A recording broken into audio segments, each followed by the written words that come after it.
2 पिकअपमधून गोवंशीय जनावरांची अवैध वाहतूक उघड, 8 बैलांची सुटका, दोघांवर गुन्हा. पुलाची शिरोली गावाजवळील पुणे-बेंगलुरू महामार्गावर पहाटेच्या सुमारास गोवंशीय जनावरांची अवैध वाहतूक उघडकीस आली. 19 फेब्रुवारी 2026 रोजी सुमारे 3 वाजता मिळालेल्या गुप्त माहितीनुसार श्रीकांत कदम, निलेश शिंदे, शुभम थोरवत, राहुल मोरे, हर्षद देशपांडे व त्यांच्या सहकाऱ्यांना मिळाली होती. सदर कार्यकर्त्यांनी सापळा रचून 2 पिकअप गाड्या MH08W2023 व MH47Y4555 थांबवल्या. तपासणी दरम्यान एका वाहनात 3 तर दुसऱ्यात 5 असे एकूण 8 बैल अमानुष पद्धतीने कोंबून नेले जात असल्याचे आढळले. जनावरांना घट्ट बांधून कोणतीही योग्य व्यवस्था न करता कर्नाटकात कत्तलीसाठी नेत असल्याचा प्राथमिक संशय व्यक्त करण्यात आला.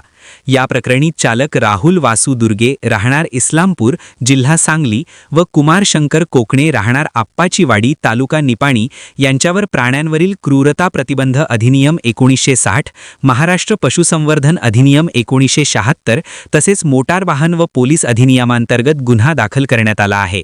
जप्त बैलांना सुरक्षित स्थळी हलवून पुढील तपास सुरू आहे. चॅनेलला सबस्क्राइब करा.